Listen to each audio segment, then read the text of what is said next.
I'm Amanda. And I'm Peyton. And this is Keeping It Real-ish.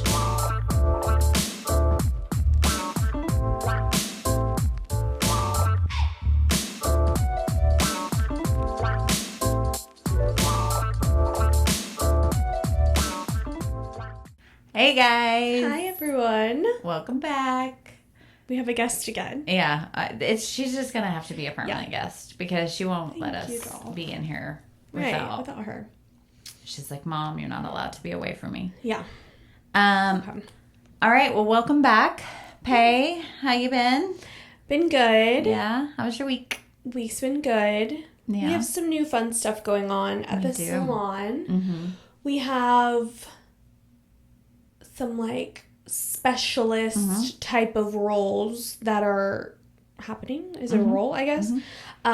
We have a formal specialist, which is it's Val and Trish. And then I know we have Hannah, who's our curly specialist. So these are just, obviously we all do specifically curly hair. I mean, now when it comes to formals, we didn't get them a ton. And honestly, a lot of people didn't have weren't super interested in them, or we just kind of didn't necessarily, we've done some training over the years. We have, but a lot of people just weren't very comfortable. Right. And like you said, just, it's become, when I first started doing hair, it was just kind of like, if you did hair, you did kind of a little bit of everything. And now we've gotten a lot better at things. Yes. And so it's just kind of like, we have extensions and some people are trained in them and some people do them. Yeah. And some people don't. And then we have some stylists are trained in Brazilian blowouts. Yep. So that's like an additional chemical service and some are not. So outside of those two things, however, everyone else all did the same thing. Yeah. So we've kind of deviated from that slightly in having some people that specialize. And formals were a thing where it was, like we said, people just weren't as comfortable with them or interested in doing them. And you kind of have to be both of those things, obviously, to be really good at them. And so we have two stylists that have become the specialists for that. Yeah. And they have both in the past done a lot training wise to try to assist the team. Right. In helping. But they're both super talented at it. So. When they've both, kind of done extra research or extra training on formals, updos, half downs, whatever it is. And so we that's a great role for them to be in. They're our formal specialists now. And then, of course, we have Hannah, who, same thing.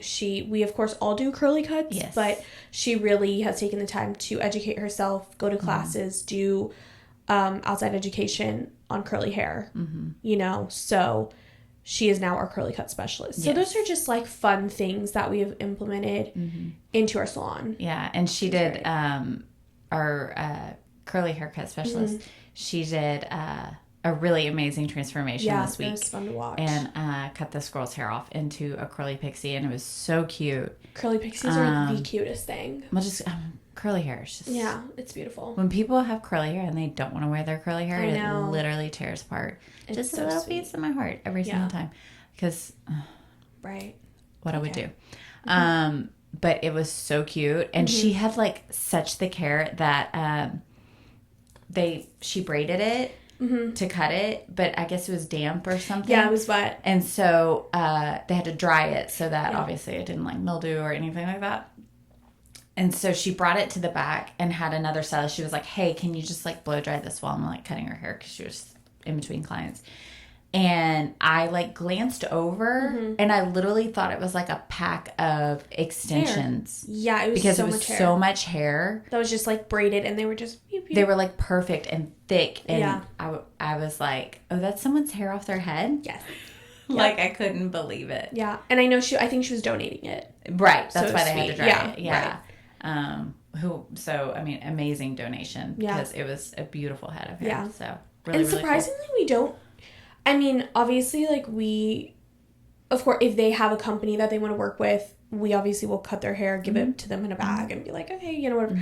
But I mean, just so, we don't do a ton of like huge chops like that. No. Like overly often, surprisingly, for a hair salon. I feel like we don't. No. Me as a person, I've maybe had 4 or 5 over the years. To be honest. Really? Yeah. Yeah, I mean, I feel like I do at least like a few a year. Really? Okay. Yeah. No, I don't get them very often. You know, I had a client come in. It's been a while, but it was really sweet. So her mom had cancer and was going to go through treatment to lose her hair, and so my client's husband grew out his hair. Oh. And they did this thing. So he came in, and I had to put his entire head in like little ponytails. Yeah. And cut it all off. He looked hilarious. Oh, I bet. But it wasn't to make a full wig. Okay. They make like a, I don't even know what you would consider it. It was like, it would go under some sort of headwear. So whether it was like a scarf or a hat or visor, like whatever, I guess not a visor, but like whatever you chose, they would attach it to that to make it look like your hair. I've seen that. I know what you're talking about. So that's what they did it for, which I thought was like such an amazing option because, you know, having it, there is a big difference between like being comfortable with wearing a wig. Right. And then just wearing like a hat that has hair attached. So, I feel like that definitely like fills that need. Yeah. I agree. But yeah, it was cool. That's so cool. Yeah, but it was fun. Yeah, it was definitely fun to watch Hannah. And it's fun to have just new roles at the salon, stuff that we've implemented. For sure. Love it. I can't wait to see what they do of it. Yeah. So yeah, anything else? No, that was about it. Okay. Yeah. Okay, so it's my week to do that. I'm obsessed. Perfect. So we want this to definitely be like in the world of like beauty, and I feel like that can step outside of like hair. To me, it's like hair, skin, makeup, body, like all of those things. I feel like encompass like our world of beauty. So what I have today is Mega Babe. I love this entire line. So Mega Babe is a company that is run and operated by women. Cool. Which is great. And I have used their products for years. This in particular is their Thigh Rescue. It is an anti-friction stick. Love it. It's going to be safe to use and not have any like no ingredients in it that you have to worry about, because obviously you are putting it on your thigh. Yeah. So you're putting it next to some sensitive areas where you don't want to put any questionable things. Yeah. I mean, sometimes you might want to put questionable things like intentionally. There you know go. what I mean? But you know what I'm saying. Yeah. So anyway, I love this stuff because the reality of my world is I'm a thick-thighed girly. And I also run a lot. Yeah. And obviously at work we stand up all the time, and this saves my life. Especially we live in Houston. It's hot. It's hot. Humid. Yeah. You know, you get sweaty and swampy and all kinds of things going on, and I never have any like skin issues because of this bad boy right here. I love it. Love this stuff. It's so good. That's perfect for like running, walking a lot, Just anything. Literally anything. Like, yeah. So, and I mean, really you can use it anywhere you would chafe that you don't want to have that.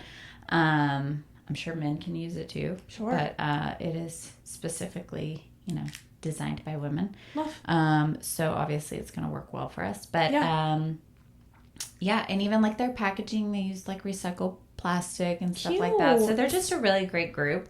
It's made in the US, and it's, you know, everything's ethically sourced. So it's a really cool line, and I love this stuff. So I've probably had 200 of these at this point. Love it. So yeah, so Mega Babe is awesome. So we'll link it in the show notes. That's awesome. So. Love a woman-owned company. Yeah, no doubt. Slay. Love it. Okay. So for this week's episode, we thought we would do something a little bit different. Yeah. And so we both went on Reddit and found like funny or just interesting what I actually don't know what Peyton has. Yeah. She doesn't know what I have. Yeah. And we were just going to read them and kind of share our thoughts and whatever. So do you want to go first or do you want me to go first? You can go first. Me go first? Yeah. Okay. I want to make sure there is like a certain element I want to omit here. Okay. So I just want to make sure that I do that because they name a place. Okay. And I don't want to do that. No. Yeah. Because this is not meant to like put shade on anyone. Yeah. Just, share our thoughts on different experiences and kind of put some things out there. Okay. So this was on a thread where they actually asked, like, what are your quote-unquote horror salon stories? Okay. So this is from the client perspective. Okay. Not from the stylist perspective. Okay. So, this person says it probably wouldn't be classified as a horror story, but it is the worst salon experience I've had. Okay. So we talk a lot about salon experience, yes. Right? Some background. My mom was a hairdresser, and my parents owned a small salon when I was growing up. Pause. There are two triggers for me with a new guest. That things that they say that make me like... Yes. Raise a little flag. This could be... We're going to have to navigate this interaction delicately. Yes. Because there could be some... problems arise. I don't want to generalize, but I would say often when so one of them is like my mom's a hairstylist, yes, or owned a salon or whatever, right, where there's a lot of like I know how things go that go along with it, which correct. Fair enough, you do I'm sure have quite a lot of knowledge from first-hand experience sure. from a parent being that, but just a lot of times it can be a little like right. And then number two is the across the board just no one's ever gotten my hair right. Yes. Yeah. Where you're like, oh great. Yeah. Oh, sorry. Okay, so I lived a life of free haircuts, colors, and perms. And know a thing or two about salon standards. Oh.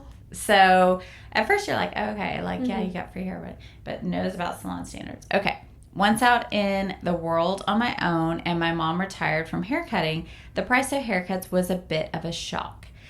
Okay. Like this honestly kind of surprised me because as a child of a stylist, to question like the cost of it in a way kind of counteracts like the respect right of and if you saw kind of more behind the scenes of especially your parents, I feel like it would be the opposite. You would be like, oh absolutely, like you got your job is now I also think you would definitely also like the value would have to be there right in the experience 100%.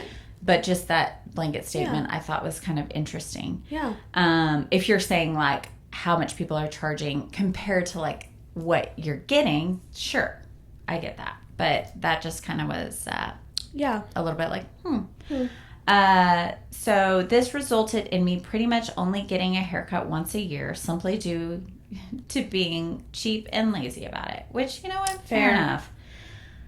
A few years back, I decided I wanted to splurge and get a cut in color. I went to a discount chain salon. They name it, hoping to save a few bucks. To me, that felt contradictory. Yeah. Because it's like I wanted to splurge, but then like it was all still important to go to like a discount chain. Yes. So you kind of have to, if you're doing that, like you have to go into it knowing what you're getting yourself into, right? My hair was pretty long, past boob length, and I was looking to cut it above my shoulders. Okay, can I just like side note? When people say like above my shoulders, to me that is up for so much interpretation.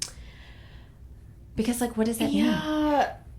To me, if someone's, like, just telling me I want above my shoulders, but then again, I'm thinking, like, bob. Like, above your shoulders. Like, right above your shoulders. Which, like, then, like, normally... some people, to them, it's, like, your shoulder blades. Or, like, you know, that's why... I could see that. Okay, I know what you mean. I feel like that is a tricky... Yeah. Like, when somebody says that to me, I am, like, going to ask you an arsenal of questions. Because I have, like...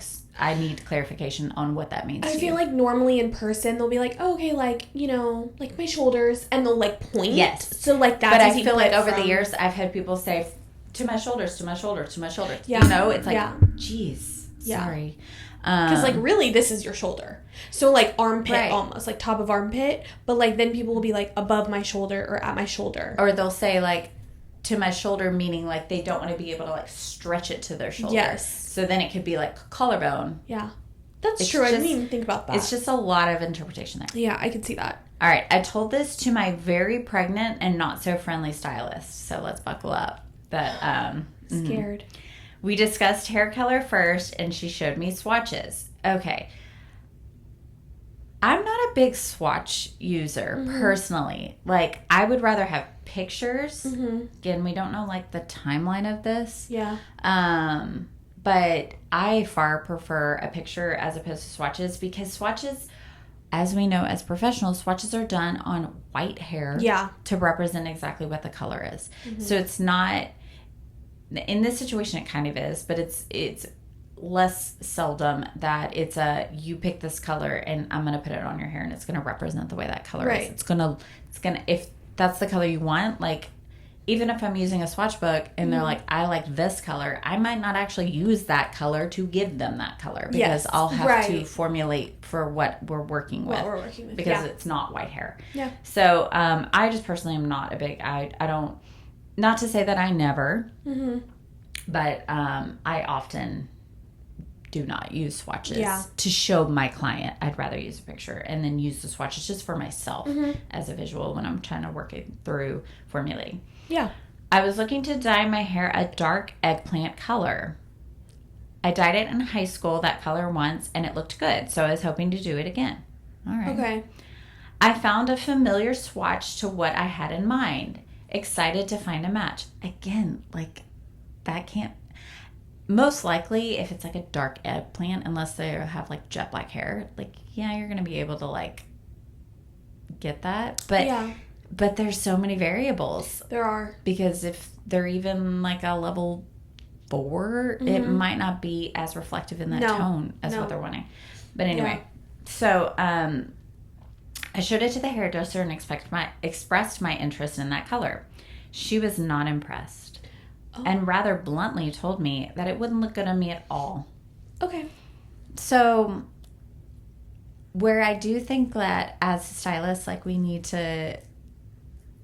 part of our professionalism is to give our opinions or, like, navigate situations to where we best think they should go for the guest. Right. However, there are times where it's like, if a client, you know, if that's really what they desire, I mean, you can express your thoughts, but at the end of the day, it's their hair. Yeah. So I don't know. Yeah. That's kind of tricky because we don't know how the conversation actually went. And maybe it was a thing that she was like, she didn't think it was a good choice, or maybe it was like I mentioned before, it wasn't necessarily going to achieve the way she was thinking it was going to achieve. Yeah. Yeah.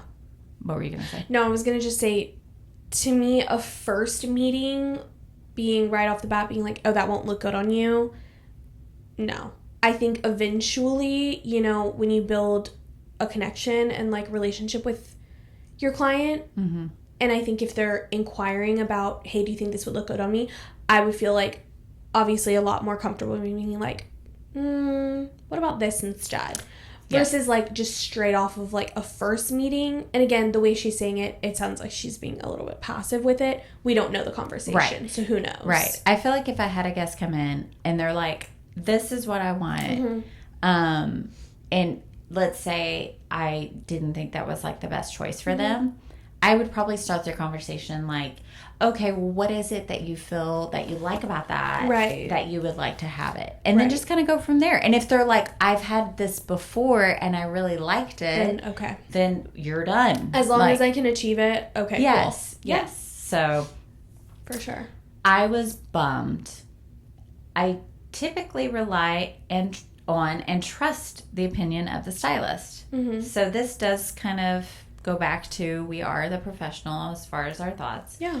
But again, we don't know the conversation if it was really done in a way of wanting to do what was best for this person. Correct.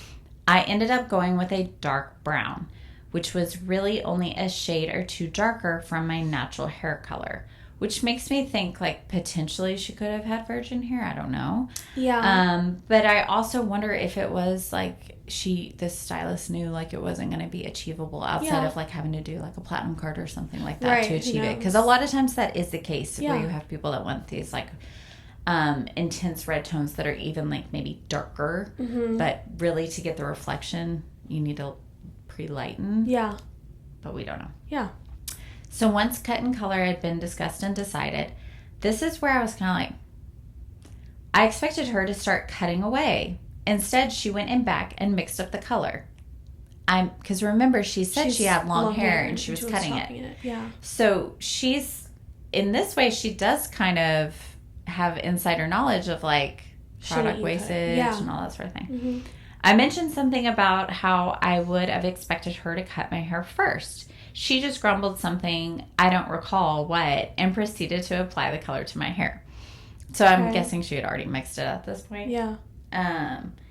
So as a stylist, I actually agree with this client. I do think it's weird. If you're going to cut a lot of hair off, why are you coloring all this hair that you're just going to cut off? Yeah. Doesn't make sense to me. But her disposition was really negative throughout the process, and my mood had taken quite the dive as well. I remember looking around the salon as my stylist went back to mix up more color. I was the only customer and a rather annoyed one at that. I thought if she would have cut my hair first, she wouldn't have to go mix up more color in the first place. Potentially true. Yeah. And also could be problematic if it is a salon that charges by the bowl. That's what I'm thinking. There were stations with piles of hair waiting to be swept up and stylists sitting around gossiping, doing nothing. Obviously, that's a terrible experience. Yeah. Like, it's one that we harp on, and we're lucky enough to work at a salon that does work as a team, first of all. So we help each other out with, like, cleaning up, sweeping up, cleaning up stations, whatever, because we are a busy salon. Certainly when you're the only one in there, there's absolutely no reason anything like that could happen. Yeah. Should happen, I should say. It's kind of like the same thing of like, you go to a restaurant and it's like slammed and you get like the best service, and then you go and there's like nobody there and you're like, then you're like, hello? why is everything taking so long? Yeah. Yeah. And it's definitely giving those vibes. So, I agree. Yeah. The more I looked around, the more disgusted I became with the place. There was dirtiness dispersed throughout the whole salon and perfectly abled bodies to do something about it, but they were all too lazy to care. Once the color was done and over with, she finally got to cutting my hair. I watched as about 8 inches of my freshly dyed hair fell to the floor. So I truly do think her issue was like product usage. Yeah. Because it was just like wasted. Once it was all over, I ended up with a mediocre haircut, a mediocre color that I wasn't 100% happy about, and got charged extra because she had to go to the back and mix up more color. Yeah. So that's the end of her story. So, I thought overall, what I thought was most interesting about that is, she said mediocre hair. So it wasn't like she was like, my hair's terrible. Yeah. It truly all went back to like her experience. Yeah. In the salon. At the end of the day. Yeah. Yeah. I mean, I also think too, it's like you're saying mediocre, but like you also, said a discounted chain, right. you know, so it's kind of like you get what you pay for. Yeah, I'd love to know how much she paid, because like I'm dying to know how much the extra bowl was. Me as a person, I'm not paying for the extra bowl. I'm telling her, you know, you didn't. And now, obviously, depending, I would question why I'm being charged for an extra bowl when I just half think of my hair.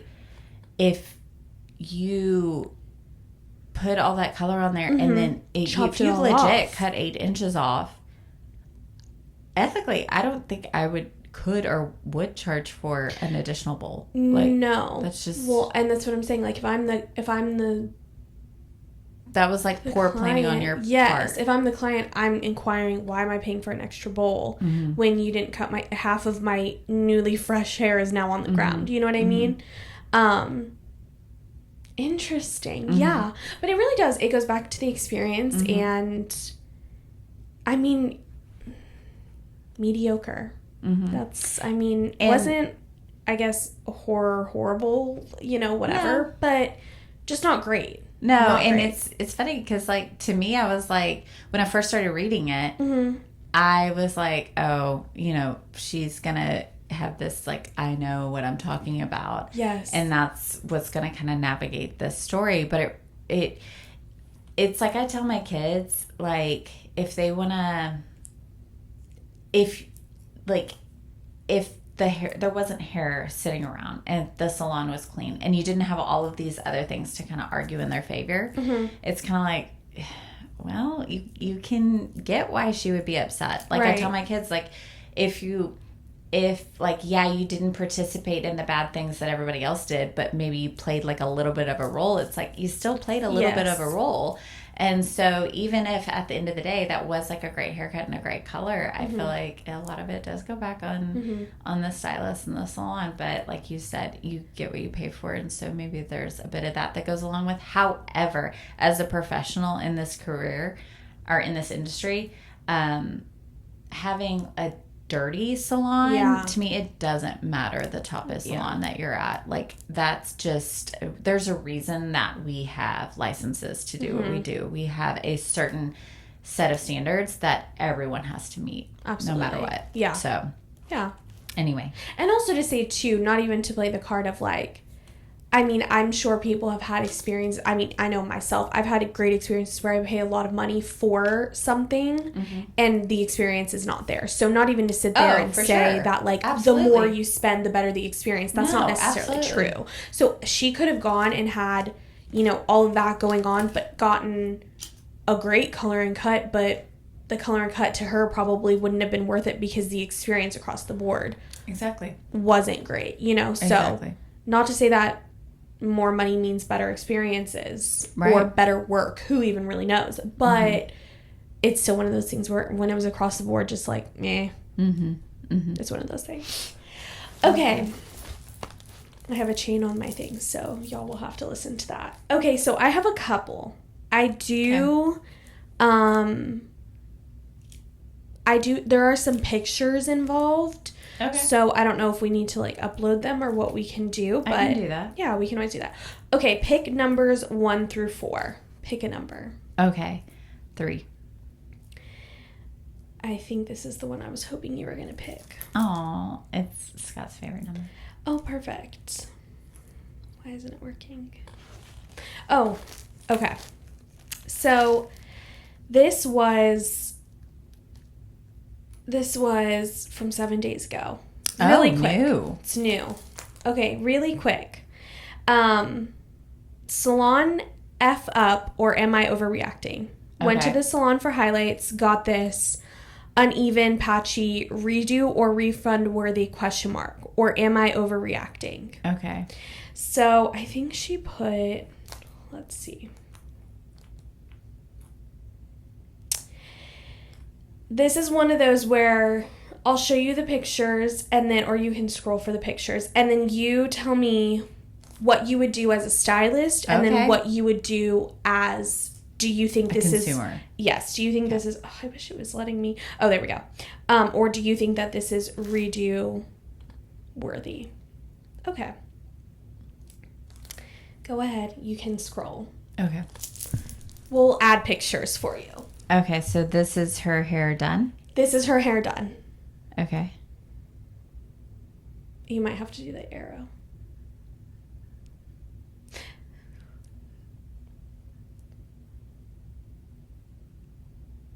Hello. I know. Okay. All right. So what were my options? So obviously she's sitting and asking, Would you? Yeah. Is it redo refund worthy? I think a lot of people come in. No. Absolutely. Yeah, absolutely. So okay. I guess to give the first picture kind of threw me because I was like, oh, I mean, it's not. I can see a little bit of inconsistencies, unevenness, but it's not terrible. So when I first saw it, my first instinct was first of all, let me just, as a stylist, yes, she would not have walked out of my salon. No. Period. No. So like the only reason, heaven forbid, that anyone would walk out like this would be like we've made a huge error and we don't have time to handle it today, so we're not going to charge you, and then we're going to set up a time, as long as you're comfortable, to come back for us to redo it. Correct.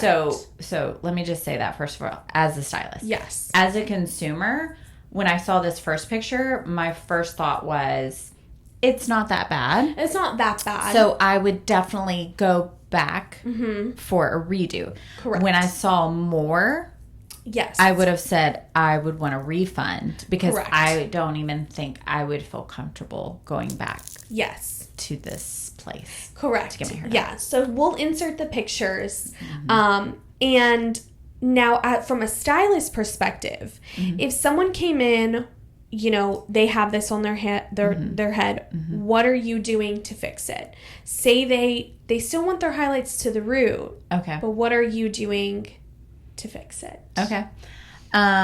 So, first of all, I would have a lot of questions in the consultation for like what would be their number one goal. Yes. So if she still wants highlights to the root, how am I going to address it? I think you're gonna have to almost treat it like a color correction. Yep. And I would go through and I would have a product bowl where I had lightener, and then I would have a product bowl where I would have either like a watered down like a toning formula, or like service or something that I could also isolate hair with. Yep. And you would have to do a full double, basically. Yeah. So I would do the whole head, either highlighting areas that needed more to the root, and then, or isolating areas that looked okay, because I saw a little bit of both going through there. And then going through and probably with a demi, because she ultimately wants to be light. A demi as close as I could to her natural, and I wouldn't pull it all the way through. I don't think. I would just kind of like melt it down a little bit, and to kind of fix. So the pictures, for those that aren't watching this at all, there's just a lot of bleeding all throughout the head, and a lot of inconsistency, even with like the placement being to the root. Yes. So that I think that would be my approach. I agree. I think one of those things where if she came in, she obviously went and got this done. Say she didn't get a refund from that place, and now she's on a budget. What I'm doing is I'm melting her to try to get rid of some of the, banding and bleeders up at the root, because kind of throughout her hair, I mean, it's not terrible, if you were to just kind of smudge that out a little bit, it's not terrible to have to live with. Right. The overall, but it needs, like tone-wise, it's actually not bad. No.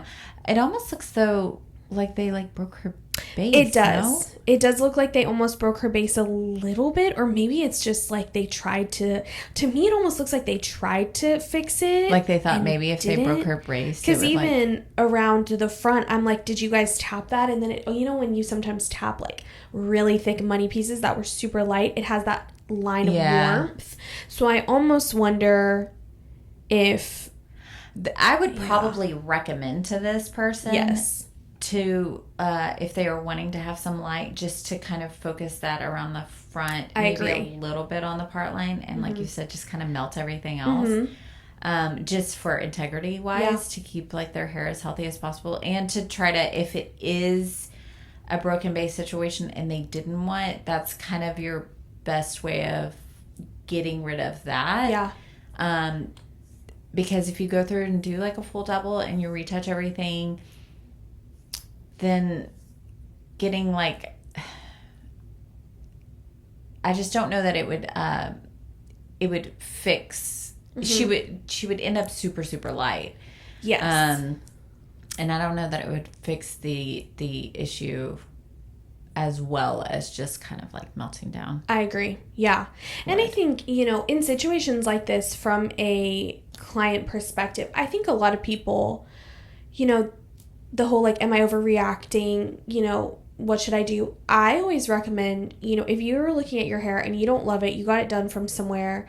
I mean, obviously, if you feel like that salon that you went to is like a good salon, pretty reputable, like they should have plenty of things in place to be able to salvage a situation or whatever. Now, if they don't, I mean, I would recommend going to research some good salons, going in for a consultation, seeing what they can do, or seeing how much something would be, and then kind of deciding from there, do I go down the route of trying to get a refund from the old place so that I can take that money to go elsewhere? Or if you feel like that salon can do something for you, and maybe it not be that person you went to, but maybe they have someone else in the salon, like a redo situation. But I just, I go back to like the fact that she's having to like ask. Yeah. To me, it's like the stylist should never have let her. Never. Pay for that. Now, we don't know like the situation. Like, obviously, even like, I was going to say, even like a school, like, where you have people where it's like they're newer stylists, absolutely, like whatever, but still like letting someone pay and leave. It just lacks integrity. It just majorly lacks integrity.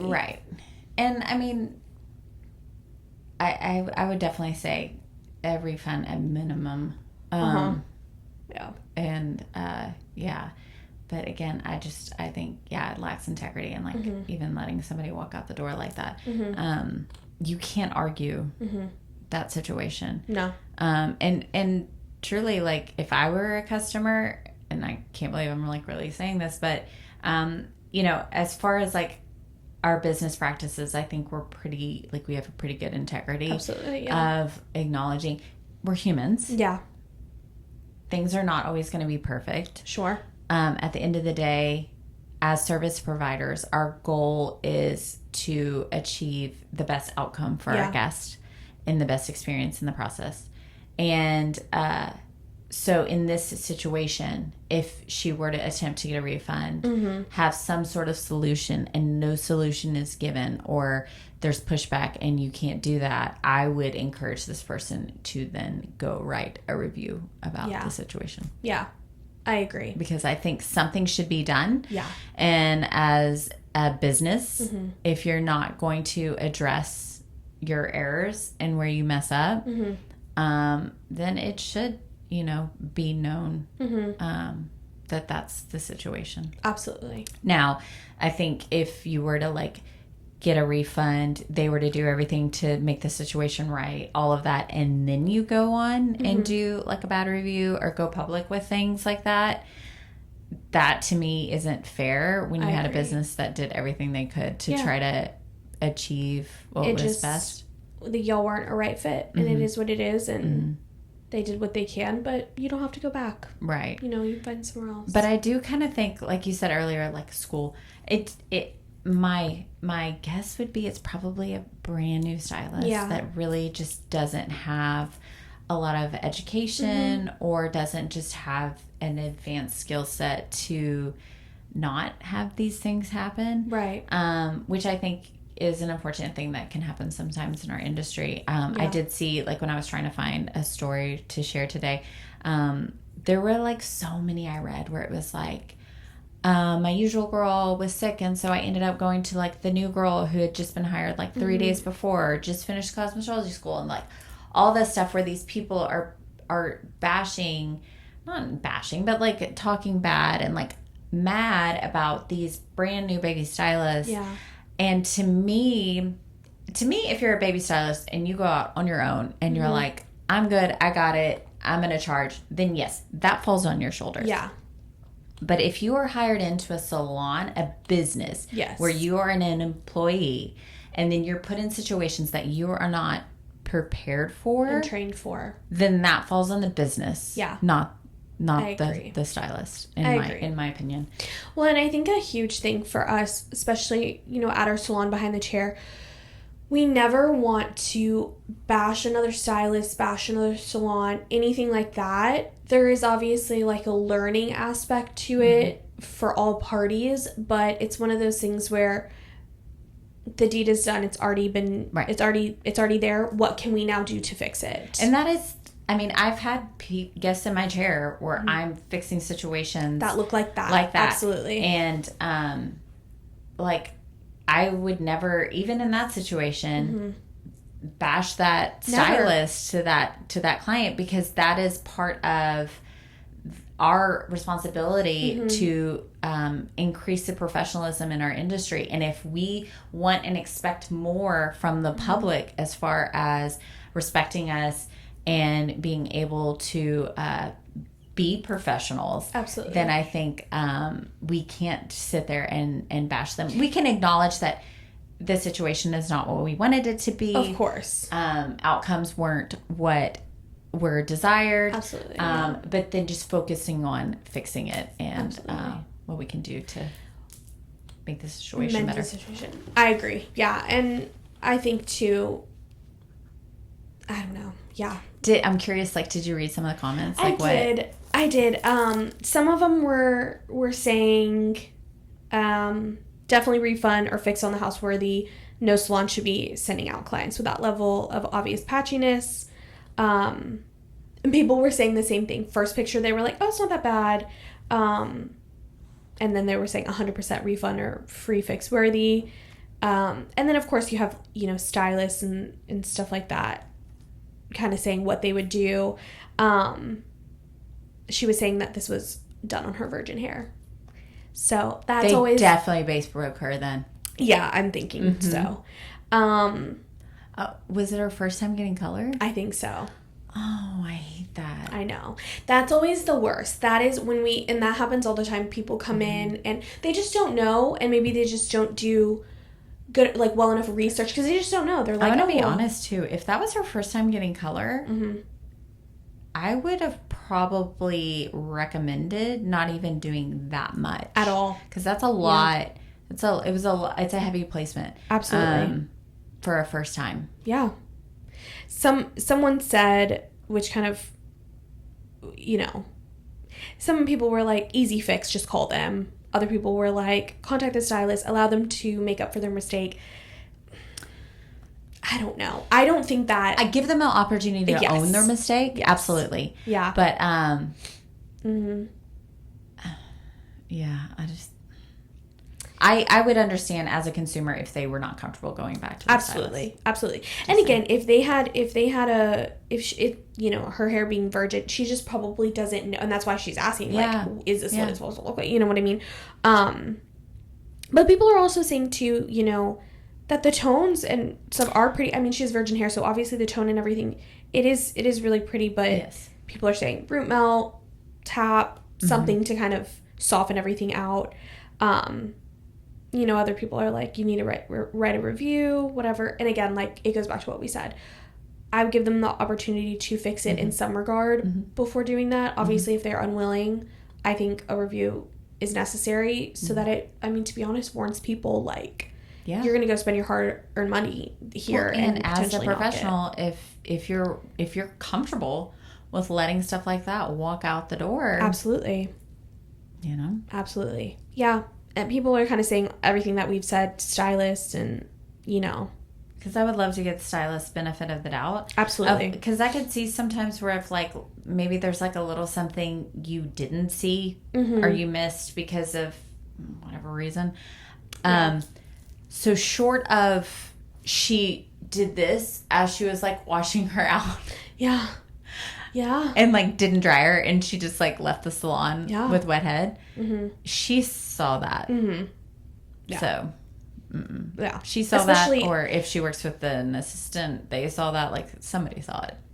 As a seasoned stylist, like, and even not as a seasoned stylist, like if you go to hair school, you would know that that is not how it's supposed to look.